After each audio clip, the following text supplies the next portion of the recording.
आदरणीय दर्शकवृन्द नमस्कार। नेपाल टेलिभिजनद्वारा सञ्चालित कार्यक्रम दलित सवालमा हार्दिक स्वागत छ। विभेद विरुद्धको अभियान कार्यक्रम दलित सवाल दलित समुदायको सामाजिक न्यायको लागि एक वैचारिक अभियान हो। यस कार्यक्रममा हामी दलित समुदायको सामाजिक न्यायको लागि राज्यले कसरी काम गर्नुपर्छ भन्ने सवालमा समाजका विविध क्षेत्रका विज्ञहरूका विचारहरू प्रस्तुत गर्ने गर्दछौँ। त यसै क्रममा सरकारले आर्थिक वर्ष 2079-80 को नीति कार्यक्रम र बजेट प्रस्तुत गर्ने तयारीमा छ। त यस परिवेशमा वास्तवमा दलित समुदायको सामाजिक न्यायको लागि आर्थिक विकासको लागि सरकारको वार्षिक बजेट र नीति कार्यक्रममा कसरी सम्बोधन गरिनुपर्छ त भन्ने विषयमा आज हामी छलफल गर्नेछौँ। त यस विषयमा छलफल गर्न आज हामीसँग स्टुडियोमा हुनुहुन्छ राष्ट्रिय योजना आयोगका पूर्व उपाध्यक्ष दिपेन्द्र बहादुर छेत्री तथा दलित अधिकारकर्मी मोहन सुनार। त आउनुहोस् अब उहाँसँग छलफललाई अगाडि बढाउँ। कार्यक्रम यहाँ दुवैजनालाई हार्दिक स्वागत छ। हस्, धन्यवाद, नमस्कार। विशेष गरेर चाहिँ आजको छलफलमा हामी यो दलित समुदायको गरिबी कसरी अन्त्य गर्ने भन्ने विषयमा यहाँहरू दुवैजना विद्वानका विचारहरू हामी बढी लिनेछौँ। र भनिन्छ होइन, जसको हातमा सिप छ, सिप भएको मान्छे कहिले पनि गरिब हुँदैन, समाजमा सम्मानित हुन्छ होइन, उसको चाहिँ सामाजिक प्रतिष्ठा राम्रो हुन्छ भन्ने चाहिँ एउटा विश्वव्यापी अभ्यास देखिएको छ। तर नेपालमा जसको हातमा सिप छ त्यही समुदायलाई कथित अछुत बनाउने जुन नीति छ, अहिले सङ्घीय व्यवस्था लागू भइसकेपछि पनि त्यो खालको एउटा परिवेश छ। र अर्को चाहिँ यो देशमा यति लामो योजनाविद अर्थशास्त्रीहरू भएर पनि यो सवाललाई किन सम्बोधन हुन सकेन भन्ने यो आम यो समुदायको गुनासो छ। यसै परिवेशमा हामी अब छलफल गर्न गइरहेका छौँ। कार्यक्रमको प्रारम्भमा मोहन सुनारजी, यहाँ लामो समयदेखि दलित समुदायको आर्थिक विकासमा पनि लागिराख्नु भएको छ। अहिले वर्तमानमा दलित समुदायको आर्थिक अवस्था कस्तो पाउनु भएको छ? दलित समुदायको अवस्था कस्तो छ भनेर ठ्याक्कै सरकारले अथवा राज्यले निकालेको तथ्याङ्क चाहिँ नि उपलब्ध छैन। सबभन्दा चाहिँ समस्या भनेको खण्डीकृत तथ्याङ्कको उपलब्धता छैन। त्यसले गर्दाखेरि हामी चाहिँ नि आजभन्दा 10-12 वर्ष अगाडिको तथ्याङ्कलाई चाहिँ नि खेलाएर त्यसैको आधारमा भन्नुपर्ने अवस्था छ होइन।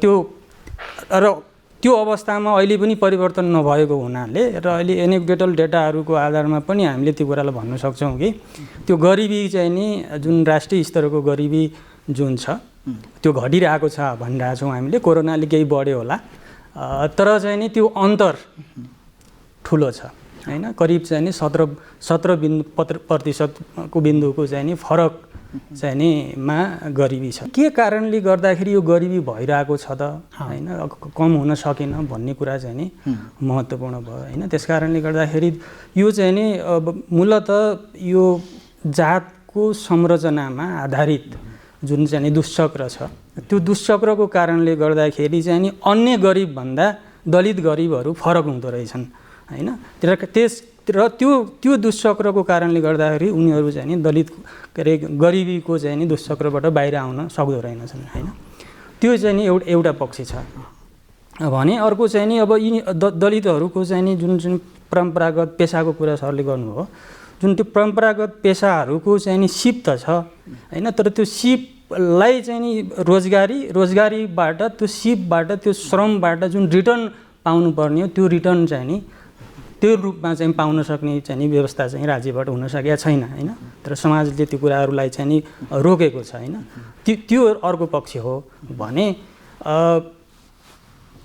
र अर्को कुरा चाहिँ नि अब जुन स्रोत साधनहरू सम्पत्तिमा चाहिँ नि जुन पहुँच हुनुपर्ने हो, न्यायपूर्ण वितरण सम्पत्ति भनिसकेपछि विभिन्न खालको आर्थिक होइन सम्पत्तिको कुरा पनि आउँछ, मानवीय सम्पत्तिको कुराहरू पनि आउँछ। यी सम्पत्तिहरूमा पनि पहुँच नभएको कारणले गर्दाखेरि र उनीहरू चाहिँ नि गरिबमै रहन चाहिँ बाध्य भएको अवस्था छ होइन। दिपेन्द्र छेत्रीज्यू, अब यहाँ लामो समयसम्म अब नेपाल राष्ट्र बैङ्कको गभर्नरको रूपमा पनि आफ्नो भूमिका निर्वाह गर्नुभयो, त्यसपछि राष्ट्रिय योजना आयोगको उपाध्यक्षहरू भएर पनि भूमिका निर्वाह गर्नुभयो। अनि अहिले यो के छ त, यो दलित समुदायको गरिबी किन अन्त हुन सकेन? यहाँहरू जस्तो अर्थशास्त्री योजनाविदहरूको हेराइमा अथवा नेपालका अरू अर्थविदहरूको अथवा राज्यको हेराइमा यो कहाँनिर ग्याप देख्नुहुन्छ? सबभन्दा पहिला त मित्र, यो दलित भन्ने शब्दै हजुर हामीले एउटा आर्काइभमा लगेर राख्न सक्नु पर्थ्यो। हजुर, ठिक छ, त्यसलाई पर्थ्यो भने 2020 मा छुवाछुत बाट मुक्ति दिलाउने भनेर मुलुकी ऐन आयो 2020बाट अहिलेसम्म पनि छिटपुट यताउता है यस्ता किसिमको उत्पीडनहरू देखिराखिएको हुनाले दलितहरू त्यही शब्द प्रयोग गरिराखेका हुनाले मैले पनि प्रयोग गरेँ। हजुर, यो त अब संवैधानिक शब्द हो, संविधानमै लेखिएको छ। यसको चाहिँ सामाजिक र आर्थिक पक्ष, केही आर्थिक पक्ष त उहाँले भन्नुभयो कि नेपालको अहिलेको गरिबी 17.2% छ भने 42%मा झरिसकेको दलितहरूको 48मा उक्ल्या छ भन्ने पनि तथ्याङ्कहरू आइरहेछ। किन यस्तो हुन्छ? त भूकम्प पनि आयो है, कोरोना पनि आयो भनेपछि सबभन्दा बढी यसले चाहिँ प्रभावित पार्ने त यो आर्थिक रूपले पछाडि परेकै र सामाजिक रूपले पछाडि पारिएकै वर्गहरूलाई असर गर्ने हो। अनि त्यस्तै तपाईँले चाहिँ यो साक्षरताको कुरा गर्नुहुन्छ भने नेपालमा 75.58 छ भने अब दलितहरूको 40% मात्र रहेछ भन्ने कुरा छ। र त्यस्तै बालकहरूको कुपोषणको दर नेपालको 43% भनिएको छ भने दलितहरूको बिचमा 60 भनिएको छ। यो सबै कुराले त के प्रगति भयो त अहिलेसम्म, हामीले के योजना बनायौँ अनि के संविधानले दिएका अधिकारहरूलाई कसरी प्रयोग गर्ने दिशामा अगाडि बढ्यौँ भनेर हेर्ने हो भनेदेखि केही पनि भएको छैन कि भने जस्तो नि लाग्दो रहेछ होइन। त्यसो भएको हुनाले अब यस्ता कुराहरूलाई इन्टरभेन्सन गर्नको निमित्त, हस्तक्षेप गर्नको निमित्त त्यही वर्ग पनि सङ्गठित भएर लाग्नुपर्ने होइन। र राज्यले पनि किन यसो भइरहेको छ त भन्ने विषयमा उसले आफूले लिएर आएका सानातिना कार्यक्रमहरू छन् नि, यिनीहरूलाई पुनरावलोकन गर्ने चाहिँ एक प्रकारले समीक्षा गरेर जहाँ कमी कमजोरी छ त्यस्तोलाई चाहिँ सुधार गर्नुपर्छ भनेर जानुपर्ने अवस्था आउँछ। जस्तो एउटा उदाहरण म भन्छु, कर्णालीका दलितहरूको लागि ज्येष्ठ नागरिकले पाउने भत्ता 60 वर्षकै लागि एलिजिबल भनिएको छ। त्यो किनभने सामाजिक रूपले पनि आर्थिक रूपले पनि पौष्टिकको दृष्टिकोणले पनि धेरै पछि परे हुनाले उनीहरूको आयु धेरै कम छ भन्ने भएको हुनाले त्यसलाई 60 बनाइया हो नि त। हो त्यसलाई वास्तवमा घोषणा गरियो, त्यहाँ गइसी दिएपछि कार्यान्वयनको कुरा के भएको छ भनेर कसैले पनि त्यसलाई चाहिँ समीक्षा गरेर हेरे जस्तो मान्दिनँ। अब जहिलेसम्म समीक्षा हुँदैन र कमी कमजोरी भेटाइँदैन त्यति बेला कार्यक्रमले मात्रै सबै कुरा हुन्छ भन्ने कुरा चाहिँ हुँदैन। देशको आर्थिक विकासको सवालमा विशेष गरेर चाहिँ आर्थिक सर्वेक्षणको पनि महत्त्वपूर्ण भूमिका हुन्छ होइन। त्यो राष्ट्र बैङ्क चाहिँ नेपाल सरकारको प्रमुख आर्थिक सल्लाहकार हो र बजेट बनाउँदाखेरि उसले दिनुपर्ने। तर दलित समुदायको परम्परागत पेसाको नेपालको अर्थतन्त्रमा कति योगदान हो भन्ने कुरा त्यो किन चाहिँ यो अध्ययन भइरहेको छैन? किन यहाँहरू जस्तो अर्थशास्त्रीहरू मौन भएको स्थिति हो त? के कारण हो त? सबभन्दा पहिला त के भइदियो हुनुहुन्छ भने यो परम्परागत पेसा भन्ने नि बिस्तारै बिस्तारै यो ग्लोबलाइजेसनको कारणले नि है उदारीकरणको कारणले गर्दाखेरि ती पेसाहरू एकपछि अर्को एकदम छ्यान्न भ्यान्न हुँदै गए, टिकेर बस्न सक्ने अवस्थामा आएन। म तपाईँलाई सानो एउटा उदाहरण भन्छु। नैकापको एकजना यो सुमेकर ऊ चाहिँ जुत्ता बनाउने सूचीकार अहिले चाहिँ उसमा यहाँ कलङ्कीमा आएर बस्नु हुँदो रहेछ। म खोज्दै खोज्दै गएँ अनि उहाँसँग एकछिन गफकाफ पनि गरेँ। तपाईँ नैकापको मान्छे यहाँ आउनु भएको रहेछ, बजार देखेर हो कि के हो? खै सर मैले काम गर्दैछु, मेरो छोराले फेरि यसलाई चाहिँ अगाडि लिएर जान्छ भन्ने कुराहरू भएको छैन। त्यसो भएको हुनाले अब हाम्रै पालामा मात्रै सीमित रहन्छ होला यो त भन्नुभयो नि। त्यो भनेको के त भन्दा जति साह्रै दक्ष भए तापनि र त्यसले आफ्नो जीविकाको निमित्त राम्रो सपोर्ट गरे तापनि आफ्नो सन्ततिलाई फेरि त्यसमा ल्याउन सकिएको अवस्था रहन्छ।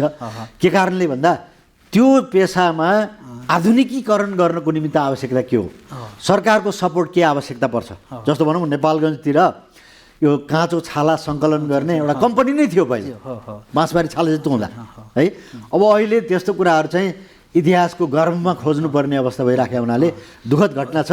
यो सबै कुरा के छ भन्नुहुन्छ भने यो आत्मपरक र मुलुकलाई हेर्ने गरेर हामीले कुनै पनि नीति निर्माणहरू गर्ने भन्दा विदेशीहरूले सहयोग दिने हो। त्यस कारणले उनीहरूका अर्थ उपदेशबाट नीति कार्यक्रमहरू बन्नुपर्छ भन्ने धारणाले गर्दा हामी यो चाहिँ उपलब्धि हासिल गर्न सकेका छैनौँ जस्तो मलाई लाग्छ। मोहनजी, दलित समुदायलाई राज्यले जुन खालको प्राथमिकता दिनुपर्ने थियो वार्षिक बजेटमा दलित समुदायको परम्परागत सिपको विकासको लागि कहाँनिर ग्याप भएको देख्नुहुन्छ? सरले त एउटा खालको तर्क राख्नुभयो, यसमा चाहिँ योजना आयोगको भूमिका होला, राष्ट्र बैङ्कको भूमिका हुनुपर्ने थियो होला, नेपालमा कार्यरत विदेशी दात्री निकायको भूमिका हुनुपर्ने थियो होला। दलितको र दलितको आर्थिक जुन अवस्था छ त्यो किन चाहिँ नि त्यस्तै गरिबहरू अरू गरिबभन्दा फरक छ। दलित भएको कारणले मान्छे किन गरिब हुन्छ, गरिबी दुष्चक्रमा फस्छ भन्ने कुराको चाहिँ पहिलो स्वीकार गर्नु पर्यो हैन। त्यो चाहिँ नि फरक हुन्छ। त्यसकारणले जातीय व्यवस्थाको कारणले गर्दा समाजको संरचना जुन छ, जुन चाहिँ नि यो स्ट्रक्चरल चाहिँ नि पोभर्टीको कुराहरू छ, यो कारणले गर्दा गरिब हुन्छ भन्ने कुराहरू चाहिँ एउटा स्वीकार गर्नु पर्यो। अर्को कुरा चाहिँ नि जुन परम्परागत पेसाको कुरा छ, परम्परागत पेसालाई पनि त्यसको चाहिँ नि हिजो चाहिँ नि कृषि अर्थतन्त्रमा कसरी चाहिँ योगदान गरेको थियो, समग्र अर्थतन्त्रमा त्यसको योगदान के थियो भन्ने किसिमको त्यो खालको अध्ययन हुन सकेको छैन। त्यसले कसरी कन्ट्रिब्युसन गर्छ भन्ने कुराको अध्ययन नभएको कारणले गर्दाखेरि पनि अनि त्यो किसिमको एटेन्सन चाहिँ नि अब पोलिसी मेकरहरूसँग पुग्न सकेको छैन र चाहिँ नि अब यतातिर एडभोकेसी गर्ने ग्रुपले पनि त्यो कुरो बुझाउन नसकेको एउटा अवस्था हो। विगत 3-4 वर्षको चाहिँ नि बजेटलाई हेर्ने हो भने र संविधानको धारा 40ले पनि त्यो कुरालाई उल्लेख गरेको परम्परागत सिपलाई चाहिँ आधुनिकीकरण गर्ने जस्तो व्यवस्था चाहिँ नि संविधानमा पनि छ।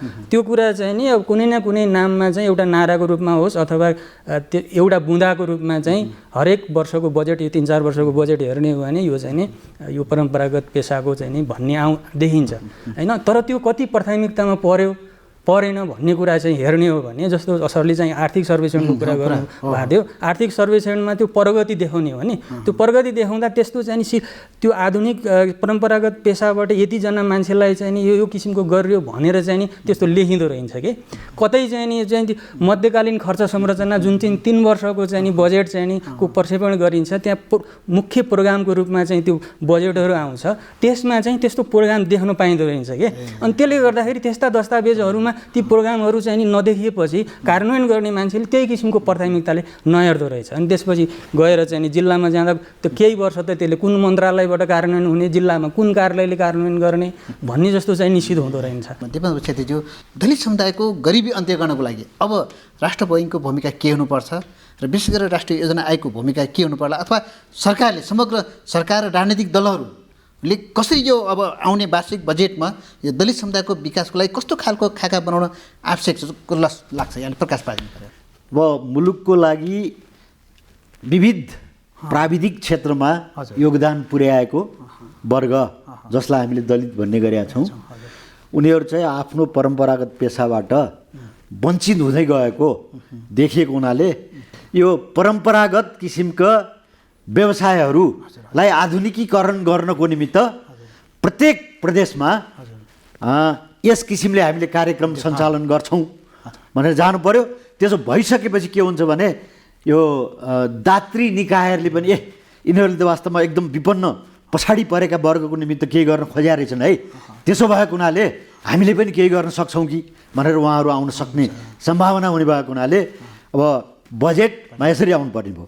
अब राष्ट्र ब्याङ्कको हकमा तपाईँले सोध्नु भएको छ, अहिले पनि प्राथमिकता क्षेत्र भनेर त्यहाँ चाहिँ कृषि अनि यो पर्यटन लाई जम्मा जम्मी गरेर 25%, कृषिलाई 10, उसलाई चाहिँ 15% अरू दुईवटा क्षेत्रलाई भनेर छुट्याएको छ होइन। तर त्यो अब प्राथमिकता परेको क्षेत्रभित्र यो पर्छ कि पर्दैन कहीँ पनि डेफिनेसन छैन। माग गर्न गयो भने हाम्रो कार्यक्रममा पर्दैन हो भनिदिन्छन्। त्यसो भएको हुनाले त्यो यदि त्यसभित्र पर्न सक्छ भन्ने कुरा राष्ट्र ब्याङ्कलाई हामीले कन्भिन्स गर्न सक्यौँ भनेदेखि एउटा कुरा त्यो हुन्छ। अनि सहुलियतपूर्ण कर्जा भनिन्छ, त्यसमा नीतिगत रूपले पार्न नसकिन्जेलसम्म त्यो व्यवसायलाई चाहिँ सहुलियतपूर्ण कर्जा दिने भनेर नीति बनायो भने हुनसक्छ नि त। र तेस्रोमा छ विपन्न कर्जा भनेको छ है, विपन्न क्षेत्र कर्जा भनेको छ, त्यो चाहिँ उनीहरूको कुल लगानीको 5% अनिवार्य रूपले त्यसमा खर्च गर्नुपर्छ भनेको छ। त्यसमा त 5% भन्दा अलि माथि नै गएको जस्तो नि छ। तर राष्ट्र ब्याङ्कले नीति बनाउने, त्यसलाई कार्यान्वयन गर्ने फेरि वाणिज्य ब्याङ्कहरूले, वित्त कम्पनीदेखि चाहिँ अर्को विकास ब्याङ्कहरूले पनि भएको हुनाले उनीहरू फेरि सानातिना यस्ता कुराहरूमा अल्झिन नचाहने प्रवृत्तिको कारणले गर्दा, जस्तो महिलाहरूको लागि सहुलियतपूर्ण कर्जा दिनेछ 20 लाख 15 लाखसम्म भन्यो, लिन जाने बेला हाम्रो कोटा सकियो भन्छ ब्रान्चले, सकिहाल्यो। अब उसको कोटा सकिएको छ कि छैन हामीले कसरी जान्ने हो होइन।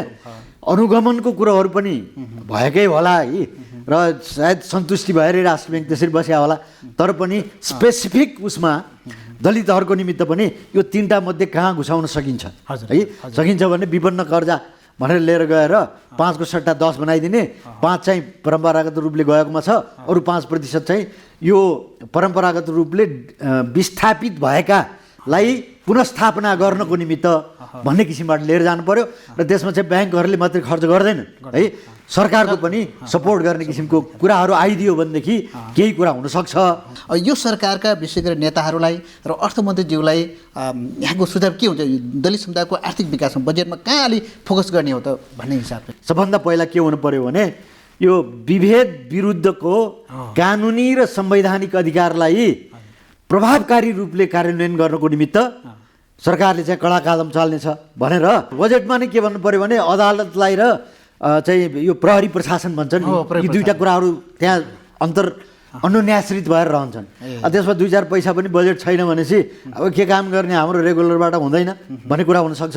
त्यस कारणले उहाँले 1-2% भने नि बजेटको छुट्याइदिन सक्नुभयो भने 77वटा जिल्ला 753वटा गाउँ विकास समिति छैनन् र त्यसलाई चाहिँ त्यो बजेट छ भन्न साथै तदारुकता साथ त्यसरी मुलुकीय यो देवानी संहिता भनिन्छ नि त्यसलाई कार्यान्वयन र संविधानले दिएको अधिकार कार्यान्वयन गर्नलाई नै गर्न सकिन्छ र यसमा चाहिँ बजेटमा अर्थमन्त्रीले एउटा काम त्यो गर्न सक्नुहुन्छ। अब के हो त अब कसरी जानुपर्छ किनभने चाहिँ यो दलित आन्दोलन पनि यहाँहरू लामो समयदेखि यत्रो 400-500 दलितका संस्थाहरू छन् सरकारले ध्यान केन्द्रतिर मौन बसेको प्रभावहीन भूमिका भएको भन्ने गुनासो आइरहेछ। अब यहाँ अलि अर्थशास्त्रको विद्यार्थी भाइहरूले अब आगामी सरकारको वार्षिक बजेटमा र दलितहरूको गरिबी सम्बन्धनको लागि कस्तो खालको फ्रेम आउनुपर्छ? संविधानले के परिकल्पना गरेका छ विशेष गरेर चाहिँ नि दलितको सशक्तिकरणको लागि अथवा दलितको उत्थानको लागि चाहिँ धारा 40 चाहिँ नि विशेष गरेर चाहिँ व्यवस्था गरेका छ। त्यसमा चाहिँ मुख्यतः चाहिँ नि आर्थिक सामाजिक अधिकारका कुराहरू चाहिँ नि धेरै छन् हैन आर्थिक कुराहरू र सामाजिक विकाससँग सम्बन्धित शिक्षासँग सम्बन्धित रोजगारीसँग सम्बन्धित यो छ। यो कार्यान्वयन गर्नको लागि चाहिँ एउटा प्राथमिकता दिनु पर्यो हैन भने अर्को चाहिँ धारा चाहिँ नि 281 त्यसले के भन्दो रहेछ भने यो विशेष दलित र महिलाको विशेष अधिकारको कार्यान्वयन चाहिँ नि को सन्दर्भमा यो मानव अधिकार चाहिँ सूचाङ्कको आधारमा चाहिँ त्यसको समीक्षा गर्ने हैन कार्यान्वयनको पुनरावलोकन गर्ने भन्दो रहेछ भने मानव विकास गर्नको लागि त आम्दानी बढाउने कुरामा लगाउनु पर्यो शिक्षामा चाहिँ गर्नु पर्यो स्वास्थ्यमा लगाउनु पर्यो रोजगारीको विषयहरूमा चाहिँ काम गर्नु पर्दो रहेछ भन्ने हो। अब यी 2टा धाराहरू र अर्को कुरा चाहिँ नि अब यो दलित आयोगको कुराहरू पनि छ यी संविधानसँग सम्बन्धित विषयलाई चाहिँ कार्यान्वयन गर्नको लागि चाहिँ व्यवस्था गर्नु पर्यो। यो कुरालाई अलि फ्रेमिङमा संविधानले दिएको निर्देशन कहाँ कहाँ समात्नु पर्ने हो त्यसमा अलि फ्रेम प्राथमिकता चाहिँ नि बजेटमा कहाँ हो भन्ने कुराको चाहिँ नि सुनिश्चित चाहिँ हुनु पर्यो। बजेटको पनि उद्देश्य र प्राथमिकता हुन्छ बजेटको भाषणमा पनि त्यस्तो प्राथमिकतामा पनि यो विषयलाई चाहिँ नि राख्न सक्नु पर्यो जसले गर्दाखेरि चाहिँ नि एउटा कार्यान्वयन गर्ने निकायहरूमा चाहिँ एटेन्सन हुनसक्छ हैन। त्यस कारणले गर्दाखेरि पहिलो कुरो चाहिँ नि यो बजेट छुट्याउनु भन्ने ठुलो कुरो भएन क्या कार्यान्वयन किन हुने रहेछ भन्ने कुरा चाहिँ नि को चाहिँ नि बारेमा ध्यान दिनु पर्यो हैन।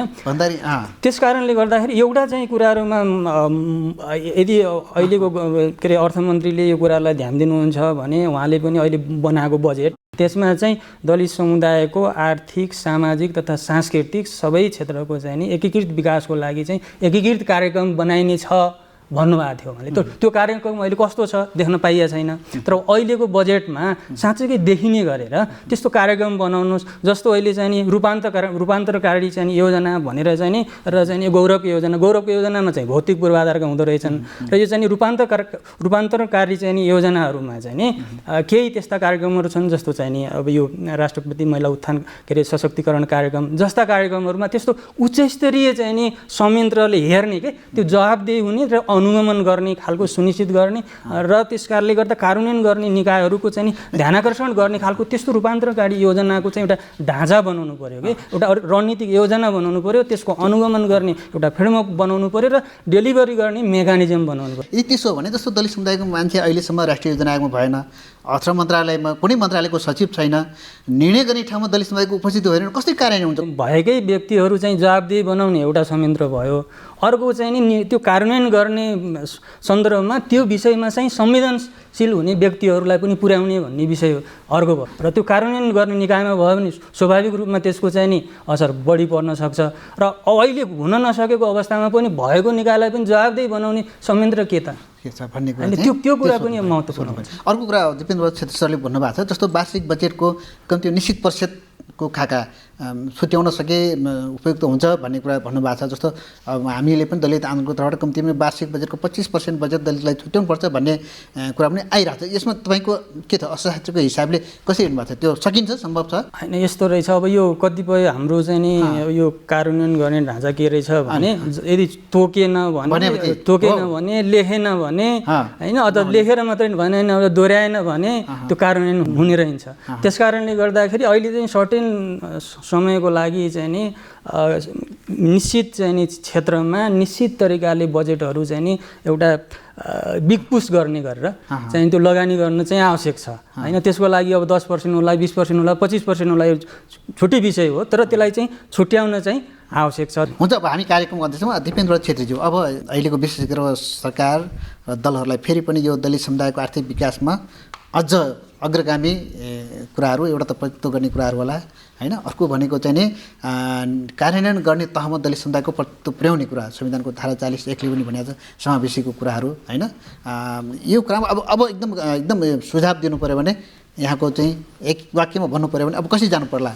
पहिलो कुरो त संविधान र कानुनमा व्यवस्था भएका कुरा अनुसार राजनीतिक प्रतिनिधित्वको निमित्त हामीले कतिको चाहिँ जोड लाउन सक्यौँ भन्ने कुरो आफैमा रह्यो। अर्को कुरा चाहिँ अहिले यो हुन्छ नि, यो बजेट बनाउने ऐन कानुन बनेन भन्ने कुरा पनि आइरहेको, यसमा पनि हजुरको चाहिँ होइन, ऐन कानुन छैन भन्ने कुरा चाहिँ होइन है। ज्येष्ठको 15 गते बजेट चाहिँ वाचन गर्नुपर्छ, त्योभन्दा अगाडि प्री बजेटको छलफल हुनुपर्छ, यी सबै कुराहरू छन् नि। त्यसो हुँदा पनि हामीले छड्के बाटोहरू खोज्दा रहेछौँ कि त्यस्तो ऐन कानुन छन्। उहाँले अघि भन्नुभयो नि मध्यमकालीन खर्च संरचना, मिडियम टर्म एक्सपेन्डिचर फ्रेमवर्क भन्छन्। त्यसले 3 वर्षको बजेट के हुने टोटालिटीमा, त्यसमा डिटेलमा त जाँदैन होइन, तर मोटामोटी रूपले यो मन्त्रालय अन्तर्गत यदि यो सामाजिक खर्चमा यस्तो खर्च भनेर दिया हुन्छ होइन। अब यी सबै कुराले डिटेलमा त्यो जाँदैन, तर बजेट निर्माण गर्ने क्रममा नीति तथा कार्यक्रमले अलिकति सङ्केत गरिदियो भनेदेखि बजेटमा त्यो राखिनुपर्ने हुन्छ। त्यो बजेट राखेर मात्रै हुँदैन भन्ने कुरा एकदम ठिक हो। पुँजीगत खर्च अहिले पनि जम्मा 31% भाषा हुन्छन्, जम्मा 2 महिना बाँकी छ अझै पनि जम्मा काम गर्नलाई भने 70% 2 महिनामा हामीले खर्च गर्छौँ। त्यो खर्च गर्नु नगर्नु बराबरै हो, असारे विकास भने जस्तो नि। त्यस कारणले जे जति हामीले बजेटमा चाहिँ पार्छौँ अथवा अन्तर्राष्ट्रिय दात्री निकायहरूले हामीलाई दिन्छन्, त्यसलाई प्रभावकारी ढङ्गले कार्यान्वयन गराउनको निमित्त दलित वर्गका मान्छेहरू र उनीहरूको भलो चिताउने तबकाका मान्छेहरूले त्यसलाई जोड गर्नु पर्यो। त्यो के गर्नु पर्यो त भनेपछि तपाईँहरूको ग्रासरुट लेभलमा रहेको जनशक्तिलाई सशक्तिकरण गर्नु पर्यो। त्यो भनेको 6567 प्रत्येक वडामा दलित महिला भनेर राखेका छन् नि, त्यो अहिले चाहिँ के भने ऐतिहासिक रूपले मात्रै त्यो कोटा पुरा गर्न राखेका छ। उहाँहरूलाई क्षेत्रीय लेभलमा सकिन्छ भनेदेखि उसकै भनौँ न के गाउँ विकास समिति, नगर विकास समितिको उसमा लिएर गएर उहाँहरूलाई तालिम दिनु पर्यो। अनि वडामा त्यो उसमा चाहिँ गएको गाउँ विकास समिति र नगरपालिकामा गएको रकम दलितको निमित्त आएको हामीले त्यहाँ खर्च किन गर्दैनौँ? उहाँले विद्रोह गर्न सक्नुहुन्छ नि त। त्यसो भएको हुनाले यो ढङ्गबाट जान सकियो भनेदेखि हुनसक्छ। र फेरि के भने बिग ब्याङ भनेर एकैचोटि सबै कुरा प्राप्त गर्न सकिन्छ भन्ने कुरा पनि हुँदैन है। ग्रेजुअल रूपले जाने हो, तर ग्रेजुअल भन्दै युग जाने जसरी 2020बाट छुवाछुतलाई हटाउने भने अहिलेसम्म पनि मन्दिरमा जान नपाउने के गर्ने कुरा गरिएको छ भने हामी त 21औँ शताब्दीको 1/4 भाग त गइसक्यो होइन। भने यस्तो अवस्था किन रहन्छ भनेर अरूले पनि सोच विचार गर्नुपर्ने परिस्थिति छ। तपाईँहरू सचेत भएर आफ्नो अधिकारको निमित्त सचेत हुनुभयो भनेदेखि बाहिरबाट पनि सहयोग गर्ने यताउता गर्ने कुराहरूलाई बल मिल्छ भन्ने भनाइ। हुन्छ, ठिक छ। मोहनजी, अन्तमा थप केही छ भने पहिलो कुरा चाहिँ नि अब दलितको यो जुन हामी अघि परम्परागत पेसाको अलिक बढी कुरा गऱ्यौँ, यसमा चाहिँ नि परम्परागत पेसा मात्रै नगर्नेहरू पनि होइन, अन्य पेसा खालका दलितहरू पनि छन्। त्यस कारणले दलितभित्रको विविधता छ। त्यस कारणले त्यो विविधताभित्रलाई पनि एड्रेस गर्ने खालले चाहिँ नि योजनाहरू चाहिँ बन्नुपर्छ, बजेटहरू बन्नुपर्छ। त्यो कुराहरूमा चाहिँ अब यो योजना आयोग होस् अथवा अर्थ मन्त्रालय होस् र अरू यसमा चाहिँ पास गर्ने होइन, त्यसमा चाहिँ अब सांसदहरूले चाहिँ ध्यान दिनुपर्ने हुन्छ।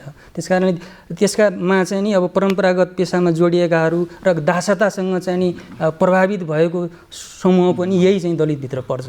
त्यस कारणले त्यो कुरालाई पनि प्राथमिकता दिएर चाहिँ नि बजेट बनाउन सक्यो भने समग्रमा चाहिँ नि र त्यसभित्र पनि अझ महिलाहरूको अवस्था चाहिँ अझ चाहिँ नि विशेष रूपमा ध्यान दिनुपर्ने अवस्था छ। हुन्छ, अब हाम्रो आजको कार्यक्रम निर्धारित समय यहीँ सकिएको छ। यहाँहरूसँग यो विषयमा फेरि पनि हामी छलफल गर्नेछौँ र आज यहाँहरू दुवैजनाको छलफलको निष्कर्ष भनेको फेरि पनि अब सरकारले हाम्रो संविधानलाई र नियम कानुनलाई आधार मानेर विशेष गरेर नेपाली समाजको कलङ्कमा रहेको जातिभेद अन्त्याउनको लागि दलित समुदायको आर्थिक विकासमा अलिक विशेष जोड दिएर संरचनागत हिसाबले योजनाबद्ध हिसाबले काम गर्न आवश्यक छ, बजेट छुट्याउन आवश्यक छ। यसको लागि चाहिँ अर्थशास्त्रीहरू, विशेष दलित समुदायको भलो चाहने गैर दलित अर्थविद, योजनाविदहरू र दलित समुदायका सांसदहरूले पनि अझ बढी जिम्मेवार भएर काम गर्न आवश्यक छ भन्ने कुरा निष्कर्ष निक्लेको छ। र आजको कार्यक्रममा आएर यहाँहरू दुवैजना विद्वानले आफ्नो महत्त्वपूर्ण विचार प्रस्तुत गरिदिनु भयो, त्यसको लागि कार्यक्रम दलित सवालको तर्फबाट हार्दिक धन्यवाद दिन चाहन्छु। ल, हाम्रो पनि तपाईँलाई धन्यवाद। आदरणीय दर्शकवृन्द, आजको हाम्रो छलफल यहाँहरूलाई कस्तो लाग्यो आफ्नो प्रतिक्रिया अवश्य लेखी पठाउनुहोला। यस कार्यक्रमलाई नेपाल टेलिभिजनको वेबसाइट www.ntv.org.np मा लगइन गरेर हेर्न सकिन्छ। साथै मोबाइल एप्स र युट्युबमा पनि सर्च गरेर हेर्न सक्नुहुनेछ। त आगामी बुधबार दिनको 1:25 बजे हाम्रो सरकारको अर्को नयाँ विषय लिएर यहाँहरू समक्ष हामी उपस्थित हुनेछौँ। तबसम्मको लागि कार्यक्रम दलित सवालका सम्पूर्ण युनिट यहाँहरूबाट बिदा चाहन्छौँ। नमस्ते।